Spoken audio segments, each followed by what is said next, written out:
RK కళాశాలలో విజయవంతమైన కామారెడ్డి జిల్లా యూత్ పార్లమెంటు రాష్ట్ర స్థాయికి 5 విద్యార్థుల ఎంపిక. ఆర్కే డిగ్రీ కళాశాల NSS south campus Telangana university మేర యువ భారత్ కామారెడ్డి జిల్లా ఆధ్వర్యంలో వికసిత్ భారత్ యూత్ పార్లమెంట్ 2026 స్థానిక ఆర్కే డిగ్రీ మరియు పీజీ కళాశాలలో నిర్వహించడం జరిగింది. ఈ కార్యక్రమంలో భాగంగా my Bharat .gov.in portal registration చేసుకున్న విద్యార్థులు ఆర్కే కళాశాలలో హాజరై ఇవ్వబడిన అంశంపై తమ యొక్క అభిప్రాయాలను మరియు సూచనలను ఉపన్యసించడం జరిగింది.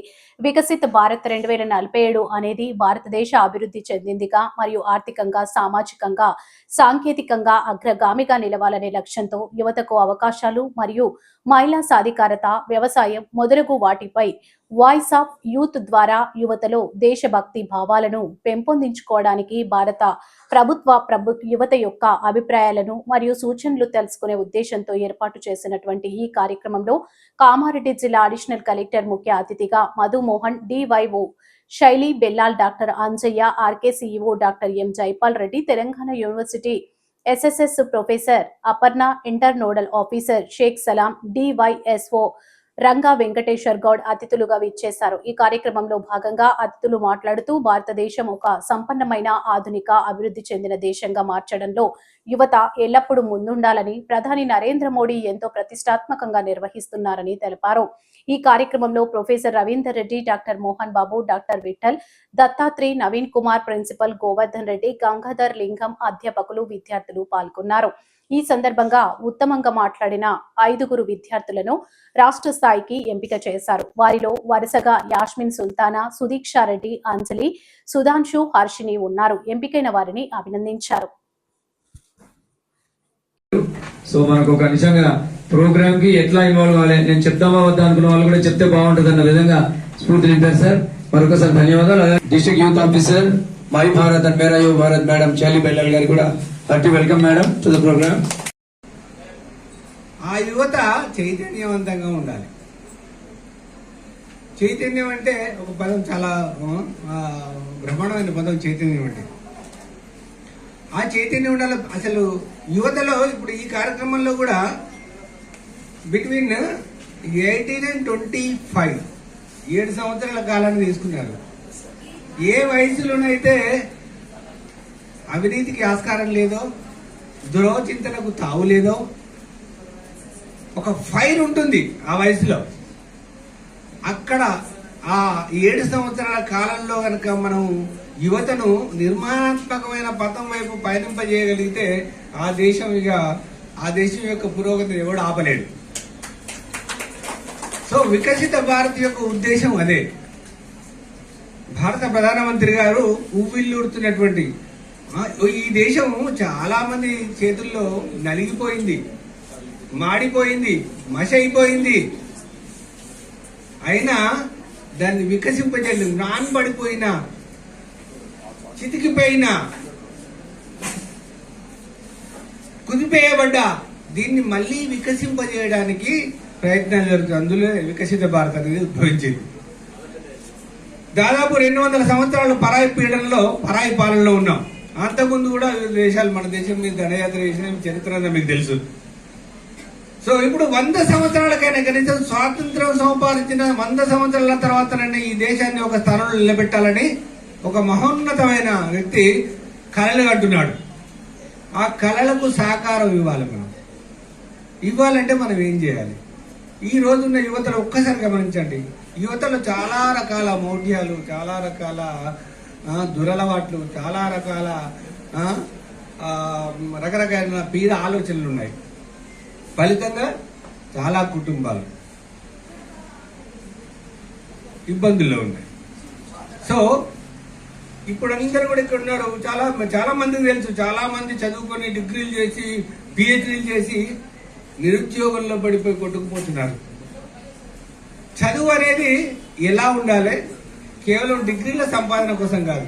మనం చదువుతున్న చదువు పట్ల ఆసక్తి ఉండాలి. ఆడాలి, పాడాలి, ఎగరాలి, దుంకాలి, అన్నిట్లో ఉండాలి. సో విద్యాభ్యాసంలో కూడా ఒక స్థాయిలో ఉండాలి. ఏం చేయాలి? మనం ఇంతగా చదువుకున్న వాళ్ళు నిరుద్యోగంతో ఎందుకు బాధపడుతున్నారు? ఎందుకు చాలా ఇదిగా ఉండాలి. గెలుస్తామన్న ఆశ అనేది ఉండాలి. కాబట్టి ఈ ఇప్పుడు ఈ అత్యవసర పరిస్థితి సంబంధించిన ఒక చిన్న అంశం మాత్రమే. మళ్ళీ మీకు అసెంబ్లీ స్థాయిలో వేరే ఉంటుంది, తర్వాత నేషనల్ స్థాయిలో వేరే ఉండొచ్చు. అంటే ఒక విషయాన్ని అవగాహన పెంచుకోవడానికి ఇప్పుడు మేడం గారు చాలా విషయాలను గమనిస్తారు. మీకు మాట్లాడేటప్పుడు కంటెంట్ ఒకటే కాదు, అత్యవసర పరిస్థితి ఎప్పుడు వస్తుంది, ఎందుకు వస్తుంది, ఏ ఆర్టికల్లో ఉంది, బాబాసాహెబ్ అంబేద్కర్ ఎందుకు ఇది పెట్టాడు అనేది ఒకటి. ఈ కంటెంట్ దాన్ని విశ్లేషించడం, దాన్ని అనలిటికల్ గా చెప్పడం అనేది ఒక స్కిల్. ఆ చెప్పేటప్పుడు మీ హావభావాలను కూడా మేడం పరిశీలిస్తారు. అంటే మాట్లాడుతున్నప్పుడు చేతులు ఇవ్వడం, అది చేయడం, ఇది చేయడం చేస్తున్నారు కదా, ఈ హావభావాలు ఆంగికాభినయం ఉంటుంది. అతన్ని బాడీ లాంగ్వేజ్ కూడా ఉంటుంది. ఊరికైనా కూర్చోండి బ్రహ్మాండమైన పదాలు వాడితే దాన్ని ఇదిగా ఉండదు, రిసీవ్ చేసుకునే వాళ్ళకు అంత ఉత్సాహకరంగా ఉండదు. కాబట్టి హావభావాలను కూడా ఈ మనం వ్యక్తీకరించే హావభావాలు కూడా, బాడీ లాంగ్వేజ్ కూడా ఇంపార్టెంట్, దాన్ని కూడా పరిగణలోకి తీసుకుంటాడు. తర్వాత క్లారిటీ, స్పష్టత. విషయం అనేది చెప్తారు, ఒక విషయం నేనైనా చెప్తాను, జైపాల్ రెడ్డి గారు చెప్తారు, అపర్ణ మేడం చెప్తారు, శైలిమ చెప్తారు, కానీ చెప్పడంలో తేడా. వాళ్ళు వాడే బాడీ లాంగ్వేజ్ కావచ్చు, వాళ్ళు చెప్పే పదాలు కావచ్చు, వాళ్ళు చెప్పే ఉపమానాలు కావచ్చు, వాళ్ళు ఉచ్చరించే విధానం కావచ్చు, వేరుగా ఉంటుంది. అదే మీ యొక్క ఆలోచన శక్తిని, మీ యొక్క అవగాహన శక్తిని అంచనా వేసి మీరు చూడండి. ఒక అలవాటును బట్టి మనం ఎంచుకునే అలవాటు, మన యొక్క నడవడిక, మన యొక్క తీరుతెన్నులు, మనం దినచర్య బట్టే మన యొక్క భవిష్యత్తు ఆధారపడి ఉంటుంది. దాన్ని కొద్దిగా ప్రేరణాత్మకంగా, దాన్ని కన్స్ట్రక్టివ్ గా మనం మలుచుకుంటే మనంతా ఎదుగుదల మనం ఎవ్వరూ ఆపలేదు. సో దయచేసి మీలో మంచి సత్సంకల్పాలను చేయాలి, మిమ్మల్ని ప్రోత్సహించాలనే ఉద్దేశంతో ఈ కార్యక్రమం, ఈ కళాశాల తీసుకుని అందులో భాగంగానే. సో వైసీపీ ఈ కనెక్ట్ ప్రోగ్రామ్ సంబంధించినటువంటి పార్లమెంట్ అంటే ఇక్కడ జరిగిన పోటీల్లో at the rate of 10 I think 10 మందిని అసెంబ్లీకి పంపిస్తారు. అక్కడి నుంచి వెళ్ళి at the rate of 3 for each state భారత పార్లమెంట్ కి పంపిస్తారు. అక్కడ అదృష్టవశాత్తు మీరు ఈ రెండిట్లో ఎన్నికై మీరు నేషనల్ లెవెల్లో పోతే అక్కడ చాలా మంది మహానుభావులతోటి, పార్లమెంటేరియన్స్ తోటి, విధానకర్తలతోటి, విశిష్ట వ్యక్తిత్వం గల వారితో సంభాషించే అవకాశం లభిస్తుంది. తద్వారా మీలో ఉన్న జ్ఞాన సముపార్జనకు ఒక అవకాశం ఏర్పడుతుంది. ఎప్పుడైనా చూడండి, ఇప్పుడు ముఖ్యమంత్రిని, ప్రధానమంత్రిని, అక్కడ ఉన్న వాళ్ళందరినీ మెప్పించిన ఘనత ఒక అమ్మాయికి దక్కిందని చెప్పారు. అలాంటి వాళ్ళు మీలో లేరా? ఖచ్చితంగా ఉంటారు. ఎప్పుడుంటారు? మీరు ప్రతిన బట్టి ఖచ్చితంగా నేను అచీవ్ అవుతా అని ఒక ప్రయత్నం ఉండాలి అంతే. గెలుపుకోవడం అనే తర్వాత ఇక్కడికి వచ్చి చాలా మంది మాట్లాడతారు. ఇప్పుడు మేడం గారు న్యాయనేతగా ఉన్నారు, మేడం నిర్ణయంలో కూడా లోటుపాట్లు ఉంటే ఉండొచ్చు కాక, కానీ మీ ప్రయత్నంలో లోటుపాట్లు ఉండకూడదు. అది లక్కీ నేను సాధిస్తా, నేను వెళ్తా, అసెంబ్లీకి వెళ్తా, పార్లమెంట్కి వెళ్తా, అంతర్జాతీయ వేదికలకు వెళ్తా అని ఒక పట్టుదల ఉంటే ఎవరు ఆపలేరు. ఒక్క ప్రయత్నం మిమ్మల్ని నిరాశపరచవచ్చు, రెండో ప్రయత్నం నిరాశపరచవచ్చు, మూడో ప్రయత్నం, నాలుగో ప్రయత్నంలో మీ యొక్క ఎదుగుదలను ఎవ్వరు ఏ శక్తి ఆపలేదు. దయచేసి ఒక్కసారి ఫెయిల్ అయినంత మాత్రాన, ఒక్కసారి ఓడిపోయినంత మాత్రాన ఏమీ కాదు. అలాంటి ప్రయత్నాలు చాలా చేసుకునే అవకాశం ఉంది మీకు. కాబట్టి ఈ వికసిత భారత్ లక్ష్యాన్ని చేయించడానికి, లక్ష్యాన్ని చేరుకోవడానికి మీలో ప్రతి ఒక్కరూ ఇప్పుడు ఎట్లా జాతీయ గీతాన్ని పాడాము, అలాగే మీలో ఒక ప్రతిజ్ఞ చేసుకోండి.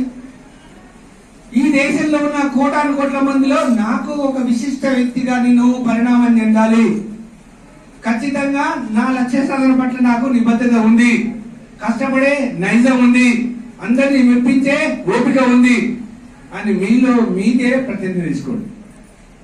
ఏదో ఒక రోజు మీలో ఉన్న తృష్ణ మీ లక్ష్యాన్ని సాధిస్తారు, అందులో అనుమానం లేదు. సో మీ ఆశయ సాధనని, మీ ఆశయాన్ని సాధించాలి. సో దయచేసి సమయాభావం వల్ల మీతో ఎక్కువ చెప్పు ఉండాలనిపిస్తుంది నాకు, కానీ సమయాభావాలు జిల్లా యంత్రాంగం ఇచ్చే అసైన్మెంట్లు చేయాల్సింది కాబట్టి దయచేసి సెలవు తీసుకుంటున్నాను, అనేదా భావించద్దు. థ్యాంక్ యూ అని అంటారు.